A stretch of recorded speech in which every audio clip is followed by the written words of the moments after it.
सोना फ्रेश होने के लिए बेड से नीचे उतर गई। उसके पैर में जोर का दर्द हुआ। उसने देखा वहां पर बैंडेज लगा है। उसके पैर में कांच चुभ गया था, जिसे डॉक्टर ने निकल कर बैंडेज लगा दिया था। आदित्य सोना का हाथ पकड़कर बाथरूम ले गया और पहनने के लिए मीरा ने अपने कपड़े दे दिए, क्योंकि रात में सोना अपने कबर्ड के सारे कपड़े खराब कर दी थी। उसने मीरा का ओवरसाइज सूट पहन लिया था, जो कि सोना के ऊपर बहुत ढीला था। कुछ देर बाद सबने नाश्ता किया। सोना को मीरा अपने साथ अपने कमरे में ले गई। उसने सोना को बेड में बिठाया और कबर्ड में अपने पुराने कपड़े देखने लगी। उसने एक सफ़ेद और पीला रंग की साड़ी निकाली और सोना को पहना दिया। उसने उसके लंबे बालों को चोटी में गूंथ लिया था। सोना के चेहरे पर कोई भाव नहीं थे। वो एक था खुद को मिरर में देख रही थी। इधर एक 45 साल की लेडी अपने बाबा से बात कर रही थी। कुछ देर में उसका बड़ा भाई और भाभी उसके पास आ गए। भाई कहते हुए वो अपने भाई के गले लग गई और अपनी भाभी को गले से लगा लिया। अंश, रिहान और शिवी नहीं आए आपके साथ? शिवानी ने दोनों के पीछे देखते हुए पूछा। शिवानी रायजादा, शिवा की छोटी बहन, उम्र 45 साल, गोरा रंग, अभी तक शादी नहीं हुई उसकी। वो बहुत बड़ी साइकोलॉजिस्ट है। वो पूरी दुनिया में घूमती रही है। वो इस समय छुट्टी में अपने घर आई थी। नीलिमा मुस्कुरा कर बैठते हुए बोली, अंश की मीटिंग थी, इसलिए वो सुबह ही कहीं गया है। शिवी की तबीयत ठीक नहीं है और रिहान का तो तुम्हें पता है। शिवा और शिवानी साथ में बैठे थे। शिवानी मुंह बनाते हुए बोली, हम उन सब को फुर्सत नहीं है मुझसे मिलने की। और मैं यहाँ सबसे मिलने आ गई। शिवा ने हंसते हुए कहा, मैंने तो कहा तो मेंशन में जाओ, लेकिन तुम ही ने मना कर दिया और हमें फार्म हाउस बुला लिया। शिवानी मुंह बना के बैठ गई। हाँ, लेकिन आप लोगों को मुझसे मिलने का मन नहीं करता। बाबा तो सुबह ही मुझसे मिलने आ गए। बस आपको लोगों को फुर्सत नहीं मिलता और मुझे हर वक्त बॉडीगार्ड्स से घिरे रहना पसंद नहीं है। शिवानी की बात सुन के उसके राजन जोर जोर से हंसने लगे। शिवा ने अपना सिर हिला दिया। मुझे यहाँ पर ज्यादा लोग नहीं जानते, इसलिए मैं कैसे भी रह सकती हूँ। आपके दुश्मनों से मुझे कोई खतरा नहीं है। वो हंसने लगी। हमें पता है, तभी तो हम तुम्हें नहीं रोकते, राजन जी ने कहा। कुछ देर इधर उधर की बातें करने के बाद राजन और शिवा वहां से चले गए। अब बस शिवानी और नीलिमा बैठ के बातें करने लगे। कुछ देर बाद घर की डोरबेल बजी। ओह, लगता है वो लोग आ गए, शिवानी दरवाजे को देखते हुए बोली। नीलिमा ने उसे कंफ्यूज लुक दिया। एक नौकर ने दरवाजा खोला। शिवानी उन्हें देखकर खड़ी हो गई। कबीर, मीरा और सोना अंदर आ गए। तीनों ने अपनी शू और सैंडल बाहर उतार दिए। उन्होंने शिवानी से हाथ मिलाया। सोना अपना सिर झुका के चुप थी। उसे देखकर लग रहा था वो कुछ सोच रही थी। नीलिमा को शिवानी के साथ देखकर कबीर और मीरा दोनों एक दूसरे को देखने लगे। उन दोनों ने नीलिमा को ग्रीट किया। नीलिमा सोना को ही देख रही थी। उसके आंखों में चमक थी। शिवानी सोना के पास गई। उसने उसे ध्यान से देखा। नीलिमा भी सोना को ध्यान से देख रही थी। तुम्हारा नाम क्या है? शिवानी ने पूछा। डॉक्टर साल ने उन्हें सब बता दिया था सोना के बारे में। आई कल रात के बारे में भी शिवानी को सब पता था, लेकिन शिवानी सोना से बात करना चाहती थी। सोना ने अपना नाम धीरे से बताया। बहुत प्यारा नाम है, शिवानी ने कहा और उसके गाल में हाथ रख के देखने लगी। सोना ने उसे अपना सिर उठा के देखा। शिवानी मुस्कुरा रही थी। मिसेस शाह, आप सोना को लेके मेरे साथ आइए, शिवानी ने मीरा को देखकर कहा। मीरा ने हाँ में सिर हिलाया और सोना को अपने साथ लेकर शिवानी के पीछे चली गई। शिवानी ने एक कमरे के सोफे पर उन दोनों को बैठने के लिए कहा। दोनों बैठ गए। सोना इधर उधर देख रही थी। शिवानी उनके सामने एक कुर्सी लगाकर बैठ गई। सोना से सवाल पूछने लगी। सोना, तुम्हें पता है मैं कौन हूँ? सोना उन्हें देखने लगी और हाँ में सिर हिलाया। आप डॉक्टर हैं? उसने कहा। तुम्हें पता है मैं किसका इलाज करती? शिवानी ने आगे पूछा। सोना मीरा को देखने लगी और फिर शिवानी को देखकर ना में सिर हिला दिया। अच्छा कोई बात नहीं, मैं बताती हूँ, शिवानी ने कहा। सोना उन्हें देखने लगी। मैं लोगों के सपनों का इलाज करती हूँ। जैसे कोई बुरा सपना हमें परेशान करता है तो मैं उसे दूर करती हूँ, शिवानी ने कहा और सोना का रिएक्शन देखने लगी। सोना उनकी बात सुनकर हैरानी से आंखें बड़ी बड़ी करके देखने लगी। आपको कैसे पता हमें सपने आते हैं? सोना ने पूछा। मैंने कहा न, मैं सपनों का इलाज करती हूँ और मुझे पता है तुम्हें कुछ बात परेशान करती है, शिवानी ने सोना की आंखों में देखकर कहा। सोना इधर उधर देखने लगी। वो घबरा गई। वो अपनी साड़ी के पल्लू को उंगली में लपेटने लगी। मीरा ने उसका हाथ पकड़ लिया। सोना मीरा को देखने लगी। क्या तुम बता सकती हो तुम्हें सपने में क्या दिखाई देता है? शिवानी ने पूछा। सोना कुछ नहीं बोली। उसके माथे पर पसीना आ रहा था। तुम्हें लगता है कोई तुम्हें डरा रहा है? शिवानी ने फिर से पूछा। तुम डर क्यों रही हो? क्या तुम बता सकती हो तुम्हें कौन डराता है? कौन तुम्हें परेशान करता है? शिवानी ऐसे ही सवाल पूछ रही थी। सोना सिर झुकाकर इधर उधर देख रही थी। तुम्हें याद है तुम्हारे सपने में क्या होता है? हाँ हाँ, सोना अपने दोनों कानों को हाथों से ढककर चिल्लाते हुए बोली। मीरा उसे हैरानी से देखने लगी। शिवानी के होंठों पर स्माइल आ गई। तो हमें बताओ तुम्हारे सपने में क्या होता है? शिवानी ने फिर से पूछा। वो हमारे पास, वो हमें देखते रहते हैं, सोना रोते हुए बोली। कौन? शिवानी ने पूछा। उन्होंने हमारे साथ, वो हमारे पास, कहकर सोना सुबकने लगी। मीरा ने उसे गले से लगा लिया। ऐसे चच शांत हो जाओ सोना। तुम्हें कुछ नहीं हुआ, मीरा उसके सिर को सहलाते हुए बोल रही थी। सोना कुछ देर रोती रही, फिर चुप हो गई और शिवानी को देखा। शिवानी ने आगे कुछ नहीं कहा। सोना शिवानी के पीछे टेबल पर रखे उसके नाम के साथ साइकोलॉजिस्ट पढ़ के हैरानी से शिवानी और मीरा को देखने लगी। सोना अपने आंसू पोंछते हुए गुस्से से बोली, ओह तो आपको लगता है हम पागल हैं। शिवानी और मीरा सोना के बदले व्यवहार को देखकर एक दूसरे को देखने लगे। सोना ने गुस्से से देखते हुए पूछा, आपको किसने कह दिया हम पागल हैं? शिवानी उसे ऐसे देखकर अपने जगह पर खड़ी हो गई। सोना भी उसके साथ खड़ी हो गई। मीरा सोना को देखकर खड़ी हो गई। सोना ने शिवानी को देखते हुए कहा, हम पागल नहीं हैं। आपने कहा था आप सपनों का इलाज करती हैं, लेकिन आप तो दिमाग का इलाज करती हैं। आपने हमसे झूठ कहा, सोना ने गुस्से से कहा। हमें नहीं, आपको दिमाग के इलाज की जरूरत है, ऐसा कह के सोना कमरे से बाहर भाग गई। मीरा और शिवानी उसके पीछे गए। सोना के आंखों से आंसू आ रहे थे। उसके पैर पर लगी चोट से खून आ रहा था। उसने जहां जहां कदम रखा था वहां पैर का निशान बन रहा था। कबीर उसे ऐसे बाहर आते देख खड़ा हो गया। नीलिमा भी खड़ी हो गई। सोना उन दोनों को देखे बिना ही बाहर की तरफ भाग गई। उसे होश नहीं था, उसके पैर में दर्द हो रहा था। वो दरवाजे पर पहुंची वैसे ही किसी से टकरा गई। वो गिरने को थी तभी किसी ने उसके कमर को पकड़कर उसे गिरने से बचा लिया। सोना ने अपनी आंखें बंद कर ली। उसे लगा था उसे दर्द होगा। जब उसे दर्द का एहसास नहीं हुआ तो उसने अपनी आंखें खोली। अंश उसके मुंह से निकला। अंश सोना के आंखों में देखने लगा। वो रोज के जैसे डरी सहमी सी नहीं लग रही थी। आज वो थोड़ी अलग लग रही थी। उसने साड़ी पहना था। उसके आंखों में गुस्सा था। उसके सामने के कुछ बाल हवा में लहराकर उसके गाल को छू रहे थे। सोना भी अंश को देख रही थी। अंश ने आज व्हाइट शर्ट और ब्लैक पेंट पहना था।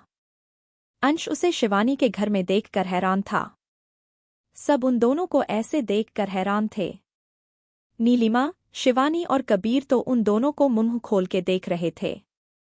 मीरा उन दोनों को ऐसे देखकर परेशान हो गई। सोना ने खुद को छुड़ाने के लिए अंश को धक्का दिया। अंश ने उसे सीधा किया और उसके कमर से अपना हाथ हटा लिया। सोना जो अभी तक से गुस्से में थी, वो अंश को देखकर और गुस्सा हो गई। गुस्से से उसके हाथ पैर कांपने लगे। सोना अंश को गुस्से से देख रही थी। ऐसा लग रहा था जैसे वो अंश को कच्चा निगल लेगी। अंश बिना किसी भाव के वहीं खड़ा था।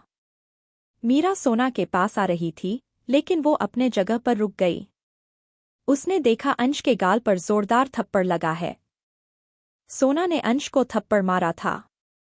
अंश का सिर एक ओर को झुक गया था। सबका मुंह खुला और आंखें बड़ी हो गईं। मीरा ने अपने मुंह पर हाथ रख लिया और अपना सिर हिलाया। अंश का एक हाथ उसके गाल पर था और वो सोना को गुस्से से देख रहा था। अंश ने दांत पीसते हुए कहा, तुम्हारी हिम्मत कैसे हुई? अंश को एहसास हुआ उसके दूसरे गाल पर भी थप्पड़ पड़ा है। अंश का सिर दूसरी तरफ को झुक गया। उसने अपनी मुट्ठी बांध ली। उसने सोना को गुस्से से देखा। ऐसा लग रहा था उसके आंखों से आग निकल रहा हो। सोना उसके पास गई और उसके कॉलर को अपने दोनों हाथों से पकड़ लिया। सब और भी ज्यादा हैरान हो गए। कबीर और नीलिमा बहुत ज्यादा हैरान थे। सोना अंश के आंखों में देख रही थी। अंश भी सोना को घूर रहा था। अंश ने खुद को छुड़ाने की कोशिश भी नहीं की। पहली बार कोई उसके कॉलर को पकड़ा था। सोना उसके आंखों में देखते हुए बोली, देखा आपने, वजह से सब हमें पागल समझ रहे हैं। देखा आपने क्या कर दिया है हमारे साथ। आपको क्या लगा हम कमजोर हैं जो आप जैसे गुंडे से डर जाएंगे? सोना के ऐसे कहते ही सब उसे देखने लगे। मीरा और कबीर डर से देखने लगे। नीलिमा और शिवानी हैरानी से। आज तक किसी ने भी अंश से इस तरह से बात नहीं किया था। सोना ने अंश का कॉलर छोड़ दिया। हम आपसे नहीं डरते, आप हर रोज हमें डराते हैं ना। कभी सपने में, कभी सामने से। आज से आप हमारा कुछ नहीं कर सकते। सोना की बात सुन के सब अंश को देखने लगे। अंश उसे अभी भी घूर के देख रहा था। आपको पता है आप कितने घटिया हैं? सोना अपनी उंगली से अंश के सीने में इशारा करते हुए बोली। आप इंसान नहीं हैं। आप एक डेविल हैं, सोना ने कहा और अंश को खुद से दूर धक्का दिया। अंश 2 कदम पीछे हट गया। आपसे सब डरते हैं, लेकिन हम नहीं। सोना के आंखों में आंसू आ गए थे। अंश बिना कुछ बोले अपना दांत चबाकर उसे घूर रहा था। नीलिमा अंश को ऐसे देखकर उसके पास आई। वो सोना को देखते हुए अंश का हाथ पकड़कर बोली, अंश, सोना क्या बोल रही है? उसने अंश को देखा। अंश बस सोना को लाल आंखों से घूर रहा था।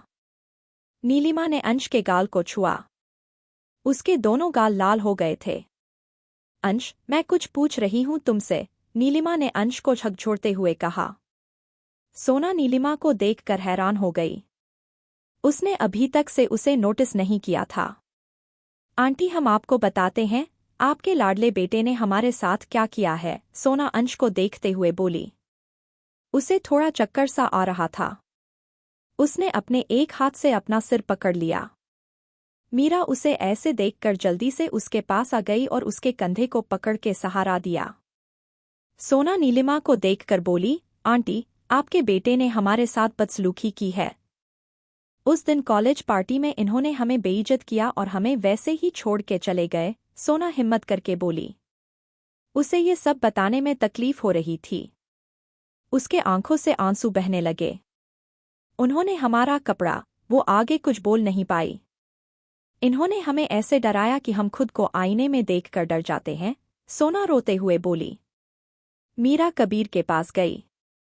कबीर, प्लीज सोना को रोकिए ना। ये क्या कर रही है? मीरा ने कबीर से कहा। कबीर बुद्ध बन के सब देख और सुन रहा था। नीलिमा हैरानी के भाव से अंश को देखने लगी। इनसे पूछिए ना, ये आधी रात में हमारे कमरे में क्यों आते हैं? सोना नीलिमा को देखते हुए बोली। वो अटक अटक कर बोल रही थी। हमें लगा था हम बुरा सपना देखते हैं। इनसे पूछिए ना, हमने इनका क्या बिगाड़ा है जो ये हमारे साथ ऐसा करते हैं? कबीर, रोको न उसे, वो क्या बोल रही है? मीरा रोते हुए कबीर का हाथ पकड़कर बोली। कबीर बस चुप खड़ा था। नीलिमा बस हैरानी से अंश को देख रही थीं। इन्होंने हमारा चैन, सुख सब छीन लिया है, सोना चिल्लाकर बोली और रोने लगी। वो फिर से अंश के पास लड़खड़ाते हुए गई और उसके आंखों में देखते हुए बोली, मुबारक हो अंश रायजादा, आपकी बातें सच हो गईं, आप जीत गए। ऐसा कहते हुए वो बेहोश हो गई। सोना अंश के ऊपर इल्जाम लगा रही थी और हंसते हुए में उसे देख रहा था। सब हैरान थे। सोना अचानक से बेहोश हो गई। वो नीचे गिरने को थी, अंश ने उसे कमर से पकड़ लिया। सोना बेजान सी उसके बाहों में झूल रही थी। मीरा ने देखा उसके पैरों से खून आ रहा है। अंश ने उसे बाहों में उठा लिया। उसका सर एक तरफ लटक रहा था। कबीर उसके पास आया और सोना को उसके बाहों में ले लिया। कबीर बिना किसी को कुछ कहे उसे वहां से ले गया। मीरा अंश को देखते हुए वहां से बाहर उनके पीछे भागी। अंश भी गुस्से से वहां से जाने वाला था। तभी किसी ने उसे पकड़कर अपने तरफ किया और उसके गाल पर थप्पड़ जड़ दिया। वो नीलिमा जी थीं। अंश बिना किसी भाव के अपनी मोम को देखने लगा। जो अंश अभी तक से बहुत गुस्सा था वो अब शांत हो गया था। अंश, ये सब तुम करोगे मैंने कभी नहीं सोचा था, नीलिमा ने कहा और अपना मुंह अपने हाथ से ढककर रोने लगी। अंश को अब फिर से गुस्सा आ रहा था। उसने अपनी गुस्से से केस के बंद कर ली। शिवानी नीलिमा के पास आई और उनके पकड़कर अंश के तरफ गुस्से में देखकर अपने कमरे में ले गई। अंश अब वहां अकेला खड़ा था। अंश को समझ नहीं आया अभी उसके साथ क्या हुआ था। तुमने ये ठीक नहीं किया सोना, मैं तुम्हें इतना आसानी से जाने नहीं दूंगा, अंश ने खुद से कहा और वहां से चला गया। कुछ देर बाद डॉक्टर सोना साल हॉस्पिटल के बेड पर लेटी थी।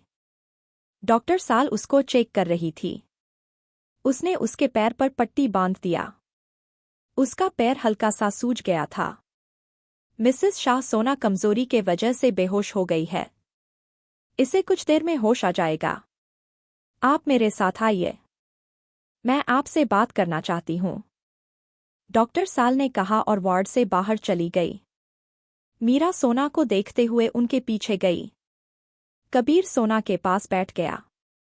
कुछ देर बाद सोना को देखते हुए कबीर ने कहा, मुझे माफ करना सोना, मैं तुम्हारे लिए कुछ नहीं कर सकता। तुम्हें नहीं पता अंश रायजादा कौन है। मैं तुम्हें इन सब चीजों से दूर रखना चाह रहा था लेकिन अब सब बिगड़ गया। कबीर सोना का हाथ पकड़कर बोला, अगर मुझे पता होता कि ये सब होने वाला है मैं तुम्हें यहां नहीं लाता, कबीर ने कहा और सोना का हाथ चूम लिया। बाहर से मीरा उसे देख रही थी। उसके आंखों में आंसू थे। कुछ देर बस सोना को होश आ गया। उसने इधर उधर देखा तो खुद को हॉस्पिटल बेड में पाया। वो उठने लगी तो उसके सिर में दर्द हुआ। अब एच मीरा जो उसके पास थी उसने सोना को देखा। वो जल्दी से उसके पास आई। तुम ठीक हो? मीरा ने पूछा। सोना ने हाँ में सिर हिला दिया। मीरा ने बताया कबीर कुछ काम से चला गया और अब दोनों मीरा के बाबा के घर जाने वाले हैं। सोना ने हाँ में सिर हिलाया। तुम्हारा सामान बिंदिया ला देगी हम, मीरा ने कहा। कुछ देर बाद दोनों मीरा के बाबा के घर के लिए निकल गए। दोनों गाड़ी में बैठे थे। सोना को आज का बार बार याद आ रहा था। उसने मीरा के तरफ देखा। मीरा गाड़ी से बाहर देख रही थी। सोना हिचकिचाते हुए बोली, आप हमसे कुछ पूछना नहीं चाहती? मीरा उसे देखने लगी। नहीं, मुझे पता था लेकिन मैं इतना सब नहीं जानती थी, मीरा ने कहा। सोना उसे हैरानी से देखने लगी। आपको पता था फिर भी आपने कुछ नहीं कहा, सोना ने कहा। उसके आंखों में आंसू आ गए थे। मैं तुम्हें और परेशान नहीं करना चाहती थी, मीरा ने कहा। सोना मीरा के कंधे पर सर रख कर रोने लगी। मीरा ने अपना हाथ सोना के सर पर रखा और उसे चुप कराने लगी। कुछ देर बाद दोनों मीरा के बाबा के घर पहुंच गए। दोनों गाड़ी से बाहर आए। एक पुराना घर जिसके सामने बहुत सुंदर सा बगीचा था। वहां पर रंग बिरंगे फूल खिले थे। सामने नेम प्लेट में लिखा था, मास्टर भावेश शुक्ला। भावेश जी मीरा के बाबा थे। वो प्राइमरी स्कूल के मास्टर थे। सब उन्हें मास्टर बुलाते थे। बहुत ही सुलझे हुए इंसान, करीब 70 साल के। वो सालों पहले रिटायर हो गए थे। अब वो इस घर में एक नौकर के साथ रहते थे। भावेश जब गाड़ी के रुकने की आवाज सुनी तो वो अपने नौकर के साथ बाहर आ गए। मीरा ने देखा कि उनके बाबा घर से बाहर आ रहे थे। मीरा सोना का हाथ पकड़ के उनके पास गई। मीरा ने अपने बाबा का पैर छूकर आशीर्वाद लिया। सोना भी उनके पैर छूकर आशीर्वाद ली। भावेश सोना को मुस्कुरा के देख रहे थे। बहुत बड़ी हो गई हो तुम, भावेश ने सोना से कहा। सोना उन्हें देखने लगी। तुम जब छोटी थी तब तुम्हारी माँ अक्सर हमारे यहाँ आती थी। जैसे तुम्हारी माँ मुझे मीरा के जैसे ही बाबा बुलाती थी। तुम अब मेरी बेटी, कहके वो हंसने लगे। मीरा सोना को देख रही थी। सोना की आंखों में अपनी माँ का जिक्र सुन के आंसू आ गए थे। चलो अंदर चलो दोनों, बच्चे और तुम्हारी दादी अंदर हैं, भावेश ने कहा और उनको अंदर ले गए। सोना ने देखा कि घर अंदर से बहुत सुंदर है, एकदम पुराने जमाने की सजावट। आकाश और आदित्य दादी के साथ बैठे थे और बातें कर रहे थे। दोनों ने सोना को देखा तो दोनों उसके पास आ गए। दी, आप ठीक हैं ना? आदित्य ने फिक्र करते हुए पूछा। सोना ने हाँ में सिर हिला दिया। बाबा, सोना की तबीयत ठीक नहीं है, मैं सोना को कमरे में छोड़ के आती हूँ, मीरा ने कहा। भावेश ने हाँ में सिर हिला दिया। उनके आने से पहले ही पूरे घर की साफ सफाई की गई थी। सोना को छोड़कर मीरा नीचे आई और उसके पहनने के लिए कपड़े देखने लगी। बाबा, आपने माँ के कपड़े कहाँ रख दिए हैं?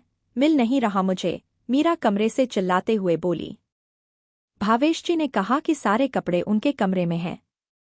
कुछ देर बाद मीरा अपने साथ 2 से 3 सूती की साड़ी लेकर सोना के कमरे में आ गई। सोना कमरे में खड़ी होकर खिड़की के बाहर देख रही थी। सोना को साड़ी देते हुए मीरा बोली, चलो मैं फ्रेश होने में तुम्हारी मदद करती हूँ। सोना उसे देखने लगी और बाथरूम में चली गई। मीरा उसके पीछे थी। सोना लंगड़ा कर चल रही थी। फ्रेश होने के बाद मीरा ने सोना को साड़ी पहनाई। सोना को मीरा की माँ के ब्लाउज याद आ गए। कपड़े को देखकर लग रहा था कि बहुत पुराना है लेकिन बहुत अच्छे से रखा गया है। हल्की यत रंग की साड़ी में सोना बहुत अच्छी लग रही थी। मीरा उसके लिए खाना लेने गई। सुबह के नाश्ते के बाद उसने कुछ नहीं खाया था।